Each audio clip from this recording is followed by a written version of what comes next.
Hi guys, welcome back to my channel. I'm so glad that you're all here. In today's video, I have constructed the ultimate beginner's guide to astrology. Someone commented that they wanted to see me do kind of like talk about astrology a bit more, and from that comment I also realized that I do talk about astrology a lot in like my videos, especially my tarot readings and other videos that I do as well when I'm referencing myself or other people, and I forget that not everyone knows what I'm talking about. Basically I'm kind of just, I don't know, talking about it expecting everyone to know what I'm talking about, when actually not everyone is in the circle of like more not everyone is in the circle of astrological concepts that are past like your sun sign basically, or even just knowing like your rising and your moon sign. There's a lot more to that which you will find as we go through this video, and also just in general as maybe you do your own research on astrology. This is literally like just a beginner's guide of how you can get started on basically reading your chart and understanding the different things in your chart. I'm not really going to go into detail with like what everything means, as in like what each sun sign means, what each planet means, and all of those different things. But if you do want me to do a video on that, then I can do that for you. Just comment down below letting me know that is something you want to see, and give this video a thumbs up to show that you're actually interested, and then I can actually go ahead and do that for you and make this maybe into like a mini series where I show you like the real like beginners and starter stuff of more in-depth astrology, I would say. I also want to put a disclaimer here that I am not really like, I'm not really an astrologer. Am I an astrologer? I don't know. There's a saying that if you are into astrology, then you are an astrologer, but I wouldn't class myself as an astrologer. I also wouldn't class myself as someone who has like super advanced knowledge on astrology, but I do have a strong sense of beginner to, what's the middle of advanced, intermediate, I don't know, intermediate I guess, knowledge on astrology. But yeah, I want to share that with you in the kind of the way that I think helped me and hopefully can help you guys. So let's get into this video. I'm drinking a tea because I've got a bit of a sore throat, and the only way I'm going to be able to get through this video is with a warm tea. So the ultimate beginner's guide to astrology. Let's get started. So I feel like a lot of people often get astrology and astronomy a bit mixed up. So I've got a little bit of a definition here for you that I will read out. So astronomy is the study of the universe and its contents outside of the Earth's atmosphere. Astronomers examine the positions, motions and properties of celestial objects. It sounds very similar to astrology, but when we read out the astrology definition, which is, so astrology attempts to study how those positions, motions and properties affect people and events on Earth.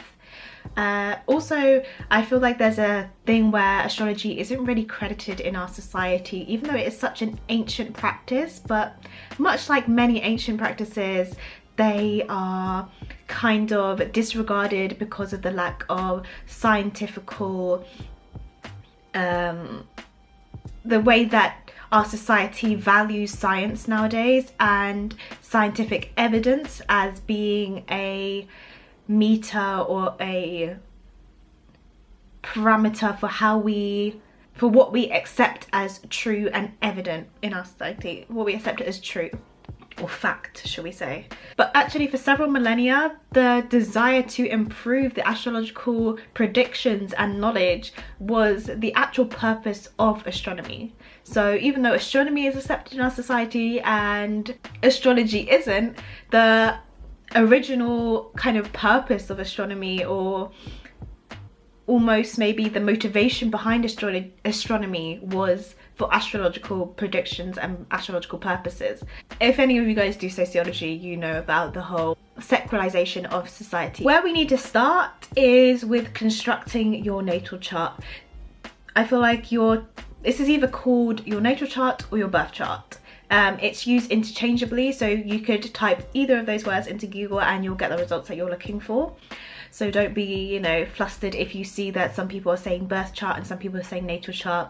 They are usually used interchangeably. there are actually many websites where you can construct your natal chart, but there are two kind of well spoken about websites, or I would say quite popularized websites, and that for me is Cafe Astrology or ASTROIDS. I've never had to say it out loud, so I don't actually know how you say it, but if I always forget the word, I just think of dentist and then I just remember the word. But ASTROIDS or something, I think that's how you say it. But it will be on the screen, and they will also be linked down below if you want to go check them out. I feel like most people, when they're first getting into astrology, end up on Cafe Astrology, and one of the main reasons for that, I would say, is probably because Google pushes it more, so it's usually at the top, like one of the first things you can click on if you just type in birth chart. Okay, so yeah, if you literally type in birth chart, Cafe Astrology is the first thing that comes up. That's the first thing I saw when I initially started getting into astrology. And I also think it does have its pros and its cons. One of the pros, I would say, of using Cafe Astrology is that it has the clear outline of kind of like the planets and their degrees and the signs and the houses, and also provides the general description of it in terms of your chart. So say if you have a Pisces moon, it will provide you with like kind of a general description of having the Pisces moon, the Pisces sun, etc, etc, and it will show you like the description of all those planets and stuff. So if you have like never really looked into this, then I would say probably start off on that website, just so that you can kind of grasp the general ideas about you, about what those signs and planets mean in collaboration, I would say. Right, so when we move on to a bit more of, you want to, you know, up your abilities, you want to research a little bit more and understand a bit more about your chart and astrology, and maybe experiment with different types of charts as well. You might want to transition over into ASTROIDS. I'm going to call it Dienst if it's called that, or astro.com, and basically you can, this is what I use now, and it's also what a lot of astrologers use, I would say. Maybe a lot of astrologers sometimes use their own programs, but also people who maybe you would go to for a birth chart reading, people as well on like social media websites when they are talking about maybe celebrities charts or something like that, they will usually construct charts on astro.com. Yeah, the pros of using astro.com in comparison to I keep calling them the same things, in comparison to Cafe Astrology, is that on astro.com you can kind of change up what type of chart you want to look at. There are two options of this. This is tropical or sidereal chart. In today's video, we're going to be focusing on tropical charts, but there is tropical, sidereal, which I call sidereal. I don't know if that's how you say it. Sidereal, and also Vedic astrology. Vedic astrology is originated from India. I want to say that's just off the top of my head. And there is also other apps that you can use. I will put a little selection on the screen, and again, a lot of information in the description box that you guys can check out. But quickly, actually, whilst we're here, I've got my phone here anyway, so why don't I just say it. So the app that I use a lot when I want to kind of look at my chart from my phone and I don't want to go on a computer or anything, or I don't want to go on Google and construct a chart, is Time Passage. That's a pretty good way of looking at your chart, basically, from an app.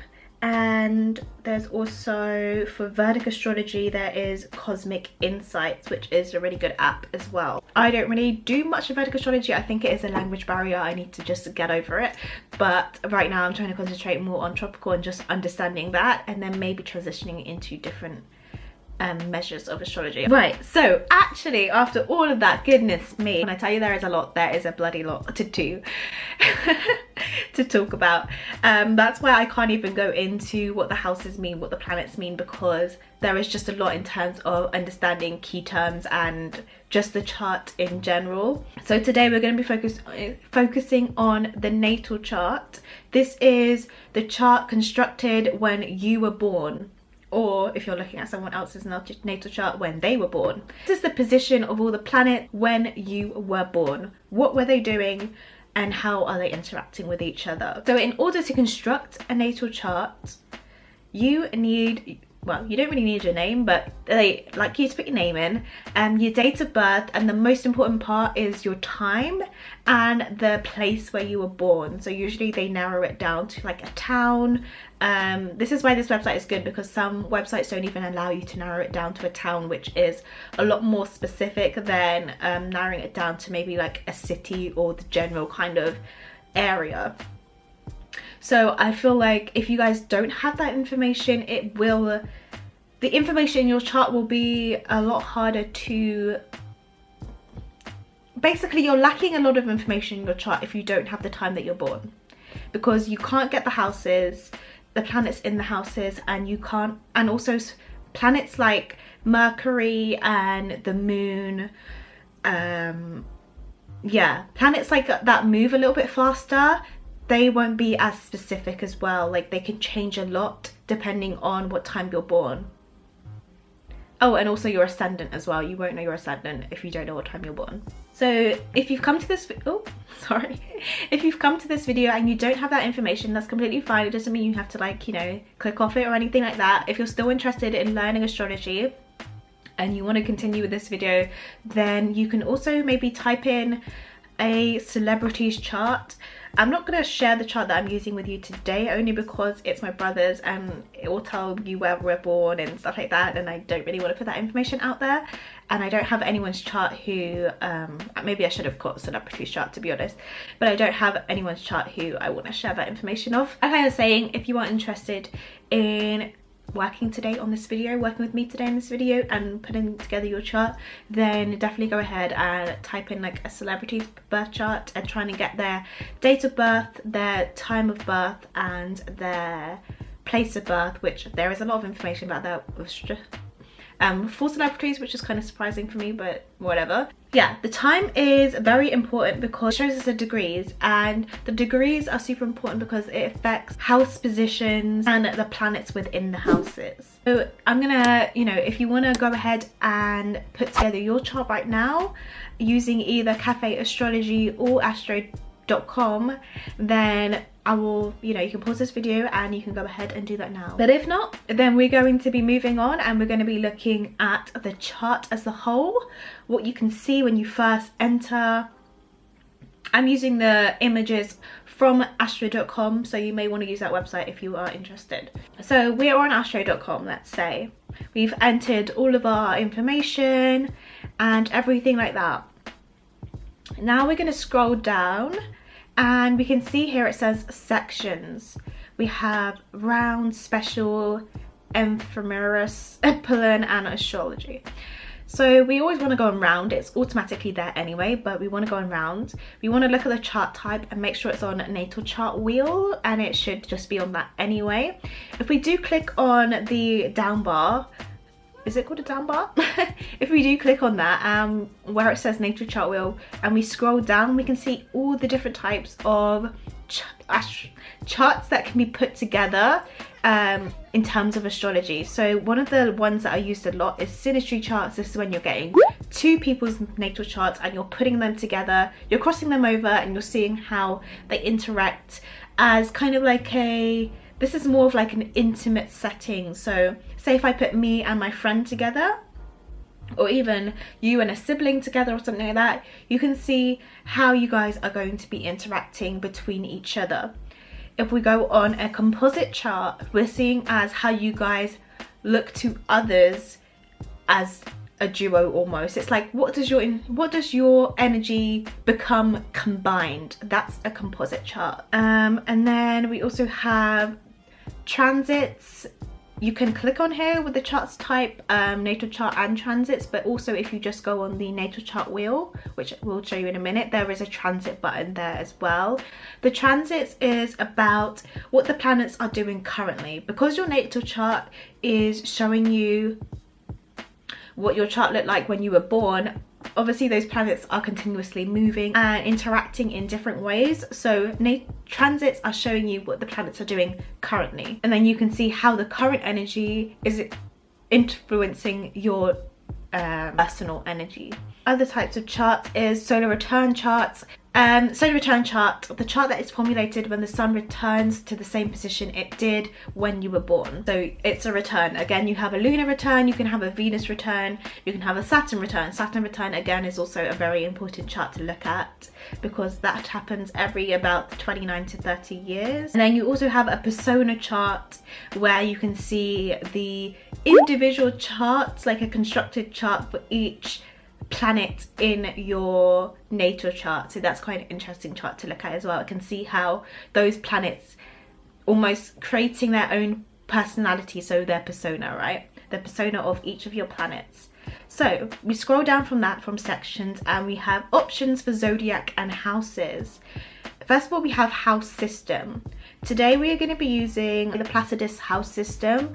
This is just the one I like to use. Some astrologers use whole sign and some astrologers sometimes they use equal house, but it's not as popular. But I would say most of the two popular ones would be whole sign and Placidus. On Placidus, the houses have different sizes. They can change in sizes, whereas in whole sign each house will be 30 degrees. I know this might all sound a little bit complicated right now, but I'm just trying to get like maybe some of the keywords out there so that as we continue on and build upon the knowledge of the chart, then you can start to understand a bit more. Okay, across from house systems we have zodiac, and we can see tropical, sidereal, draconic, geocentric, heliocentric. Okay, lots of different things.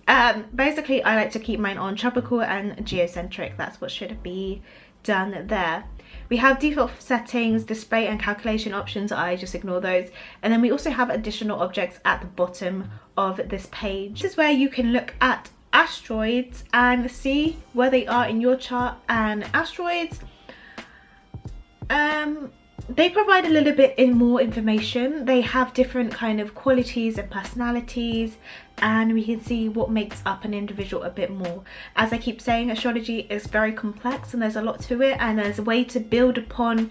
So when I'm saying you know, when people critique astrology for its generability and saying that it's not specific enough, if you really look at astrology, it gets very, very specific, and you can start to see why each person is a little bit different. Even if you're born on exactly the same day. I am in a group chat with people who, there's like 7 of us born all on the same day, but we all have different rising signs. We all have different aspects to our chart that influence who we are as individuals and makes us all a little bit different. Right, so show the chart. We're clicking on show the chart now, and we are looking at the chart. I'm going to put the chart that I'm looking at on the screen for you if you are interested. Otherwise you guys can maybe split the screen and put your own chart at the side so that you can look at your own chart. You have 2 ways of kind of looking at your chart in a way. First of all, you have the wheel here. You can see all the different, we'll go into more detail afterwards, but you know, you can kind of see the shape of the cylinder, the cyclical shape of the wheel here. We've got the houses, the aspects, and then we scroll down and we can see there's a little table here, sorry. So we've got a wheel and we've got a table, both kind of telling us the same things, but in different ways. So when we look at the wheel, what we can see in here, we can see the houses, and we can see the house cusp, which means which zodiac sign is governing each house for your chart. We can also see the ascendant and, you know, which zodiac sign it's in, which we can see the degrees here. All those little lines we can see are the aspects, so the planets making connections to each other. One benefit of looking at the wheel compared to the table is we can start to see like unique features of a chart. For example, we can see where there is an intercepted chart. So I'm going to put an image on the screen for you comparing what this chart looks like without an interception. That's one reason again why I like looking at charts with Placidus, because you can start to see more like unique features of a chart, such as an interception. So we can see where houses are almost engulfing a whole sign, where usually each zodiac sign governs one house cusp. In intercepted charts, you'll have like a house cusp, say in the one that I'm showing you, you have one in Sagittarius, and then you don't have again another house cast for the second house until we get to Aquarius. Here we can see the sign of Capricorn is completely engulfed in the first house, and that is what we call an interception. An interesting feature of the chart that I am basically going to be focusing on today is we can see a yod, or the finger of God even, I think they call it, and we can see this green line all pointing towards the moon. So here we can see it's Jupiter. If we follow the green line down, it's Jupiter and the sun, both impacting upon the moon in a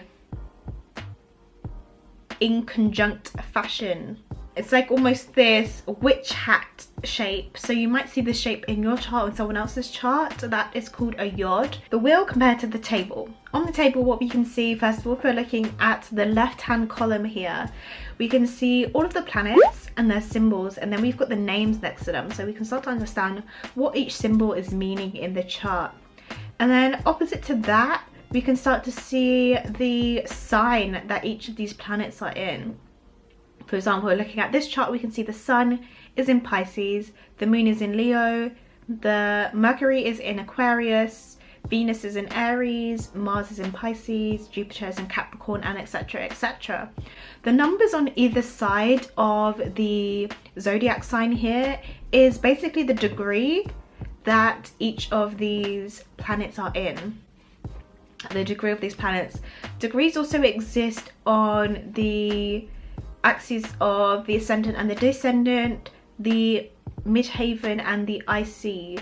Right, at the bottom of this we can see the ascendant, which is in Virgo at 23 degrees, and then we can see that the midheaven is in Gemini at 22 degrees. We also do have information about the second house, the third house, the 11th house and the 12th house there. Right, if we look at this little box, which is basically at almost like the top right of the chart, of the table, I could say, we can start to see the almost the modalities, what I call them modalities anyway, of the signs of the planets in this chart, in this particular chart. So if we look at this box here for this person, we can see that Venus is in a fixed sign and it's also in a cardinal sign. We've also got the midheaven, which is in an air sign, and it's in a mutable sign. So at the top we have CFM, that is C for cardinal, F for fixed, and M for mutable. The cardinal signs are Libra, Aries, Cancer, and Capricorn. The fixed signs are the fixed sign, this is very, like, I'm struggling off the top of my head, but we're gonna get through it. Okay, the fixed signs are Leo, Aquarius, Taurus, and Scorpio. And then we also have mutable signs, which is Pisces and Virgo, and then Sagittarius and Gemini. You'll see that basically these cardinal, fixed, or mutable signs are dependent upon, well, it shows us more about, tells us a little bit more about how each zodiac sign behaves.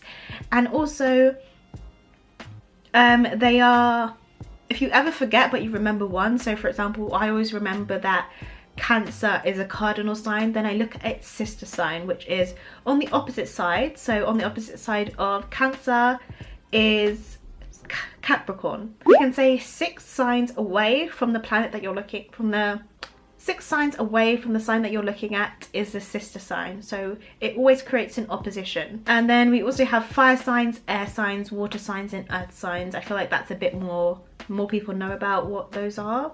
But if not, let's just go through it since this is our ultimate beginner's guide. Fire signs, we do have, if I go in order, we have Aries, Leo, Sagittarius as fire signs. For the earth signs, we have Gemini, Libra, and Aquarius. For the earth signs, we have Taurus, Virgo, and Capricorn. And finally, for the water signs, we have Cancer, Pisces, and Scorpio. Scorpio. So that is everything that we can see when we first start looking at, you know, we click the button and we're presented with this. There we go, we can start to make sense of what we're being presented with. So let's start off by understanding a bit more of what we're looking at when we're looking at the wheel of the chart. So working from the inside out, basically, we're going to look at these little numbers in the center of the chart. We've got 1, 2, 3, 4, 5, 6, 7, 8, 9, 10, all the way up to 12. Basically, these little numbers inside of the chart are what we call the houses. If we travel our fingers down each of the lines, so if we start off with number 1 and we look at that bold line there, that's the ascendant. It's always going to be in bold. If we look at that line there and we travel it down, looking at the chart that I've constructed for us here, we can see then, we can look at this little, where it stops here, and we can see the little sign of Virgo. So we know that this person's ascendant is in Virgo. Also, if we travel our hand down just a little bit more, we can see AC, which means ascendant. And then we can also see the degree presented here. So again, doing it, and then we go down, we go to number 2. We want to travel our hands down there. Oh, and then we are, sorry. And then we are presented with the zodiac sign of Libra. So we know that the house cusp of the second house is Libra. Then if we just skip over here, let's just switch it up a little bit. Let's test our knowledge. So we put the 9th over here. And we want to travel our hands up to where that 9th line is leading us, and we're presented with Taurus. We know that Taurus is governing our 9th house. So the lines that are in bold, you can see 4 lines here in bold. We've got the AC, the DC, this is the ascendant and the descendant, which always covers the 1st house and the 7th house. And then if we look at the line here with the 4th, with the IC and the MC, we've got the IC, which means the immune coli, the immune coli. Yeah, I don't really call it that. I just usually say IC, if anything, or I say 4th house. And then we also have the midhaven, which is here with the MC, and that always is in the 10th house. So with the IC and DC, we have the 4th house and the 10th house, and these are the angular houses. They are very important houses in a chart. I feel like it always helps out as well if you can't quickly look at which house is which. You can kind of see here, we've got, okay, 1st house, we've got this bold line here, we know it's in Virgo, so we know as long as this chart isn't intercepted, that each house will be covering at least one of the signs, like should be covering each of the signs. So we know the 2nd house, after Virgo, we've got Libra, so the 2nd house is going to be in Libra.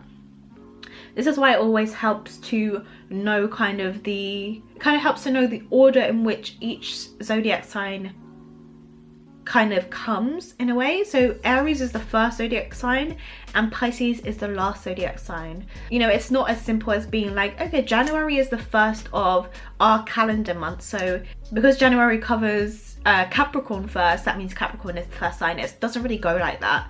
It's like Aries is the 1st sign, Pisces is the last sign. So Aries is the natural, I'm gonna call it a natural ruler. So Aries is the natural ruler of the 1st house and Pisces of the 12th house.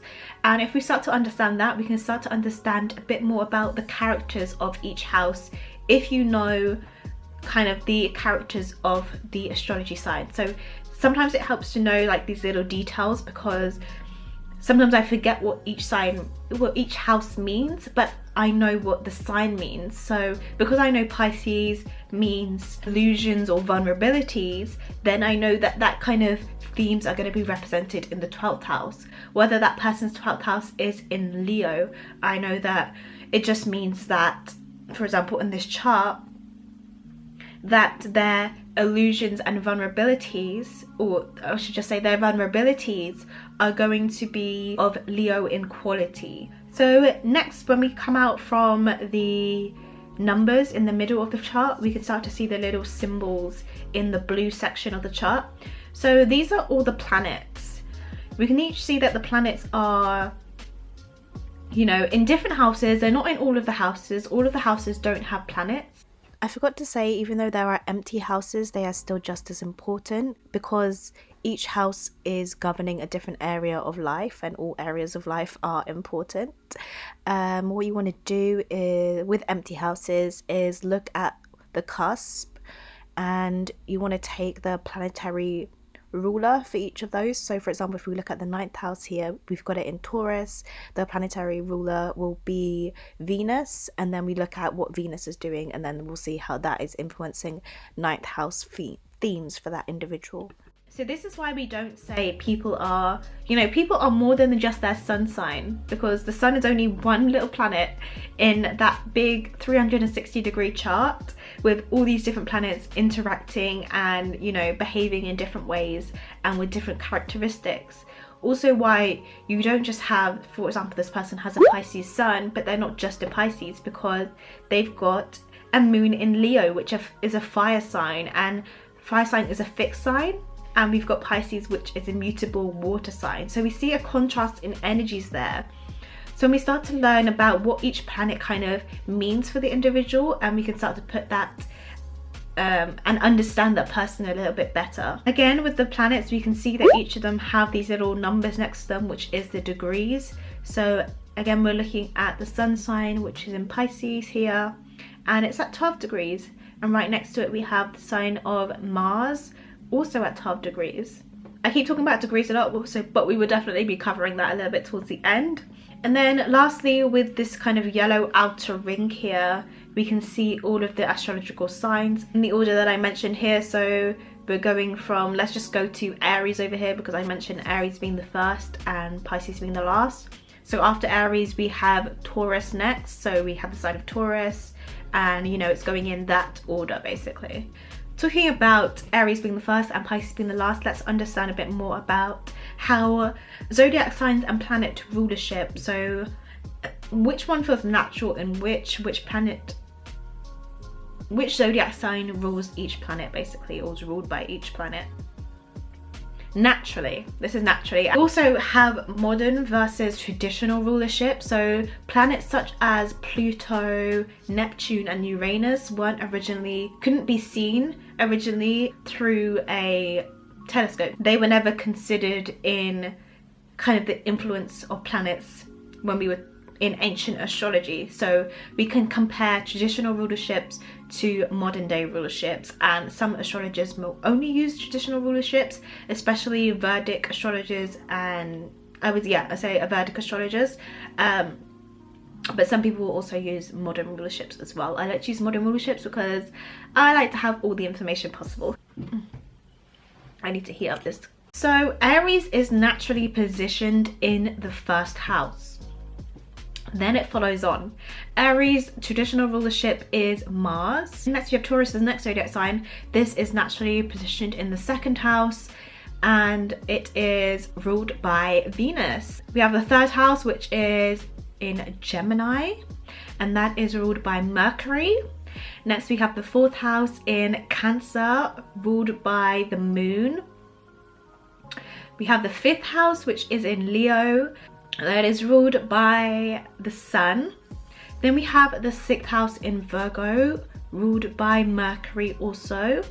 Then we have the seventh house in Libra, also ruled by Venus. The eighth house, which is in Scorpio, ruled by Mars in traditional rulership and Pluto in modern day rulership. We have the ninth house in Sagittarius, which is ruled by Jupiter. We have the 10th house in Capricorn, which is ruled by Saturn. We have the 11th house in Aquarius, which is ruled by Saturn as well in traditional rulership, and in modern day rulership also ruled by Uranus. And then we have the 12th house in Pisces, which is ruled by Jupiter in traditional rulership and Neptune in modern day rulership. So the only planets which aren't like dual owned almost is the Sun and the Moon, so Leo and Cancer. And I think you find that Leo and Cancers are quite unique personalities, I would say. I would say that maybe compared to the other signs, it's almost like, because this is just my interpretation, just throwing it out there. But I feel like because they are only, it's like almost they don't have anyone else to share their energy with, the sun and the moon. You find that like Leos are super absorbed by this energy, and Cancers are super absorbed by their energy, so it's almost like an overwhelming sense of energy within those placements, which is quite interesting.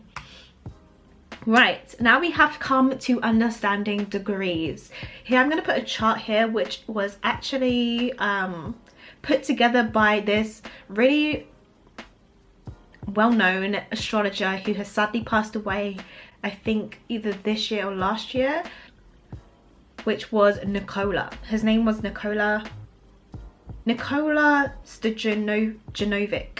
Nikola Stojanovic. I'm so sorry, I am butchering the name, but he did a lot of work on degrees, and I feel like he was very influential in that way. So this is the chart that actually he created, as he assigned each degree from 1 to 29, because there is 30 degrees. Sign is comprised, each astrological sign, Aries, Leo, Sagittarius, etc., is comprised into 30 degrees. He assigned each degree from 1 to 29 with each astrological sign. That rhymed, but yeah. That's what he did. So there'll be an image on the screen. This is also an image that kind of floats around Twitter and stuff like that when people are trying to understand degrees a bit more and what they mean. I always find as well, if I don't have the sign, this is why it really pays to know which order astrology, like the signs go in, from like Aries, Taurus, Gemini, Cancer, like going in that way from 1 to 12, because if you don't know what degree, which each degree means off the top of your head, then you can kind of count it up almost. For example, I know that the 12th sign is Pisces, so I know that the 24th degree is also going to be Pisces degree, a Piscean degree. So, as I said before, each sign is comprised of 30 degrees, making up 360 degrees, thus making up the cyclical chart. But in Placidus housing, we can see that each house doesn't actually take up exactly 30 degrees. That's why sometimes we find astrologers go to whole sign or even equal sign housing measurements, because if we just go back a second, if you do this with me, if you've got your chart out and we go to house system and we go down to whole signs and we go look at the chart now, we can now see that each zodiac sign is taking up exactly 30 degrees. The reason why I prefer Placidus as well, even though whole sign can be a bit easier to look at, because each house is taking up 30 degrees and each sign is made up of 30 degrees, it also means all of those planets are kind of shoved into the same house. Whereas I prefer Placidus because I think it kind of shows planets in the houses that they are actually, this is a bit of an, you know, not everyone agrees with this, but it kind of shows planets in the houses that they're actually engaging in, or influencing, the houses that they're actually influencing. So for example, if we look at this person's chart here, he has Pisces in his Sun, his Mars and his Saturn, but because we have a conjunction, we have like very close degrees here with the 12 degrees of the Sun and the Mars, and then we have a 25th degree which is very close to the end of Pisces in Saturn here. And cue voiceover. So I'm going to talk over this bit because I said it a little bit wrong in the video. Clearly I wasn't actually looking at the chart, because I was talking about Pisces being the 6th house, on the 6th house cusp, even though it's on the 7th house cusp, which I should have known anyway, because there was a Virgo rising and Pisces is its sister sign. But anyway, so here when we're comparing Placidus to whole sign, you can see how in Placidus the Sun and Mars in Pisces ends up being in the 6th house because of its earlier degree, whereas Saturn is in the 7th house, and then in whole sign you have the Sun, Mars and Saturn all in the 7th. The reason why each sign is occupying 30 degrees is because the sign is made up of 3 decans, and those 3 decans make up 30 degrees, which then makes up 360 degrees in the chart. This is also why, again, we're getting more complex. We're showing how each person is so different. It's also why the degrees matter, because it's showing different kind of energies of that planet. Like if we take, for example, Nicola's interpretation of degrees here, in degrees meaning, degrees are almost embodying the energies of different zodiac signs. So the degree of, right, coming in with the over voice again here because I didn't quite specify that Nicola's interpretation of degrees and the idea of decans is different. You guys might want to look that up yourself. I'll leave some information below if you like, but I need to specify that they are actually different. So for example, the sun in the 12th degree is in a different decan from the Saturn in the 25th degree.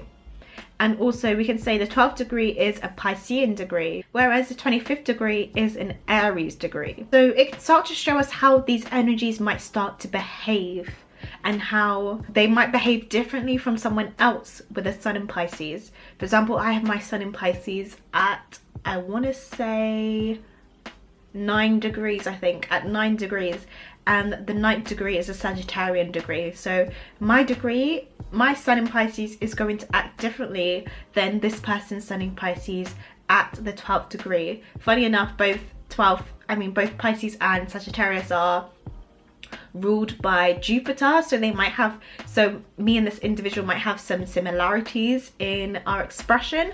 However, Pisces is also, if we look at modern day rulership, ruled by Neptune, so they might also have some of these qualities as well. Also, just because a sign is ruled by the same planet, it doesn't mean they're going to behave in the same way. Another reason why degrees are so important, and also knowing your birth time is so important, is because when you know your birth time, you can, you know, planets appear with the degrees. If you literally type in your chart, you don't put your birth time, you'll notice that you'll just get these little planets and they're kind of just like put anywhere, and there's no houses. I feel like before this kind of astrology became quite a lot more mainstream, a lot of people would be like, you know, I'm on a cusp, I'm on a Leo Virgo cusp or something like that, or like I'm on this cusp. But actually with degrees there are no cusps, because there's no like middle of degree, like you're either a this or a this. And also the date at which each sign goes into changes as well. Again, we're, you know, it's all on a measurement. It's a very scientific, it's a very mathematical science, to be honest with you, or mathematical pseudoscience if you want to call it that. So there are some kind of critical degrees, or degrees that are more emphasized than others. For example, 0 degrees is known as a critical degree. It's known more, so if you have a planet at 0 degrees, then it's also known to be quite a, this person in terms of the energy of the planet is going to be learning a lot of lessons in that sign and with that planet. It's also quite a karmic planet as well, compared to 29 degrees, which we're right at the end of that sign. Also quite a karmic degree, but almost a degree of mastery of the sign. So where we have 0 as like the beginner stage, and then 29 as like the expert stage. Critical degrees also exist for each kind of modality of the sign individually. So the critical degrees for cardinal signs is 0, 13 and 26. The critical degrees for fixed signs is 8 to 9 and 21 to 22. And the critical degrees for mutable signs is 4 and 17. Another degree that Nicola kind of popularized almost is the 22nd degree, which a lot of people call the kill or to be killed.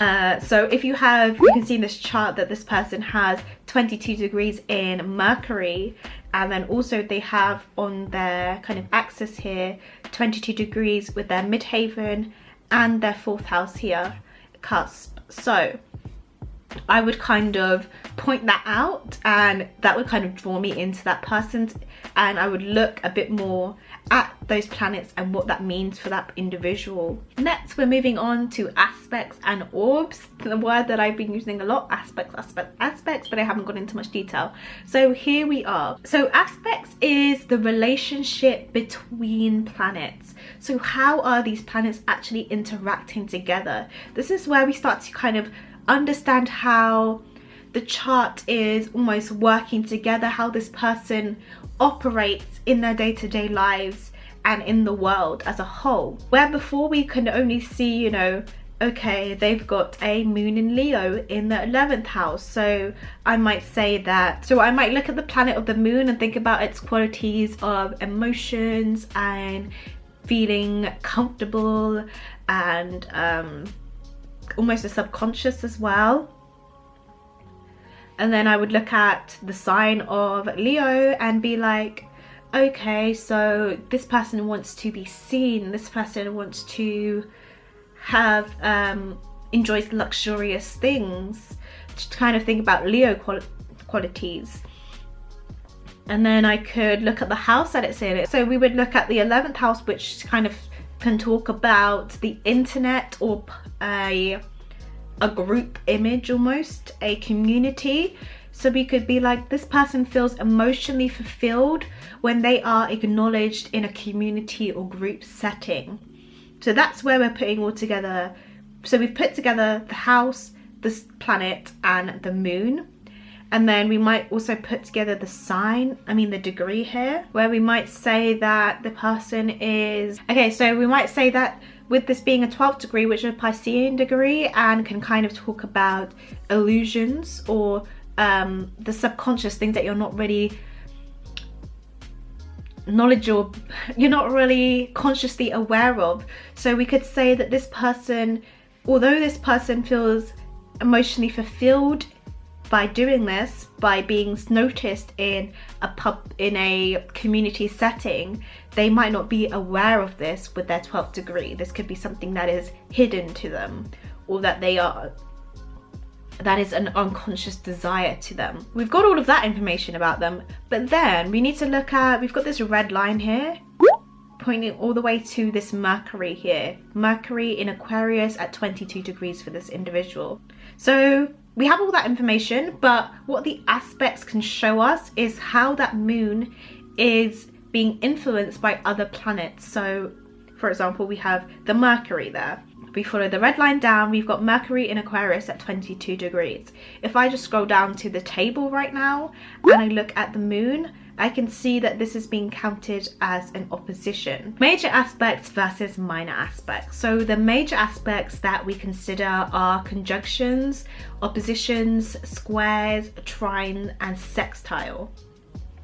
There will be a chart on the screen which shows you the degrees that each of those operate on, and then also the little symbols that equate to that. Then the minor aspects, we have inconjunct, semi-square, sesquiquadrant, okay, and the semi-sextile. You know when you just realize you don't actually say words out loud?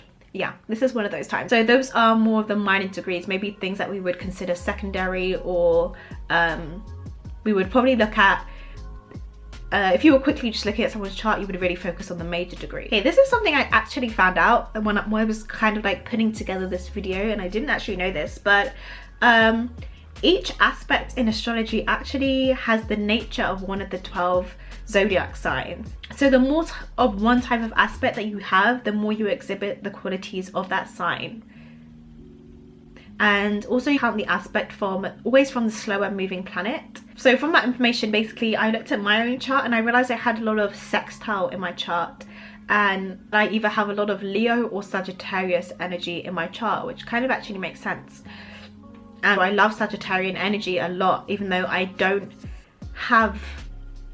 almost don't have a lot of Sag kind of like planets or placements in my chart as kind of like a natural. I only have my Pluto in Sagittarius and that's about it. But yeah, I always love Sagittarian people. So I feel like that kind of ties into that. Maybe that feels very natural to me. So we also have the difference between hard and easy aspects. All aspects have their positives and negatives. So more easy aspects, you could say, is like a conjunction, a trine, a sextile, and more difficult aspects are oppositions or squares. Again, I'm not going to go into a lot of detail about what these mean because this video would go on forever. Again, if you want me to do a video on it, then please comment down below. Let's look at, again, where we spoke about the moon and the Mercury here. When we look at the chart down here, we can see the sign here, which is the little sign of an opposition. So because Aquarius is 6 signs away from Leo, that makes it opposite Leo. So Leo and Aquarius are opposite signs, or also known as sister signs. Because the degrees are not exact, so the moon is at the top degree and Mercury is at the 22nd degree, so the degrees are not exact. An exact would be the moon at 12 degrees, Mercury at 12 degrees. Then it would be an exact opposition, right? So we've got an orb of 10. We can see here with this little box here, we've got a -10 because we are going from the slower moving planet to the quicker moving planet. And then we also have a little A down here, and on some of them little boxes, if we look up here where we have the sun symbol here with the green, we have an S. So we have degrees that are applying and degrees that are separating. So an applying degree means the aspect is getting stronger, and a separating degree means the aspect is getting weaker. So let's move on to the orbs, which is basically those little numbers here that I keep talking about. We've got -10.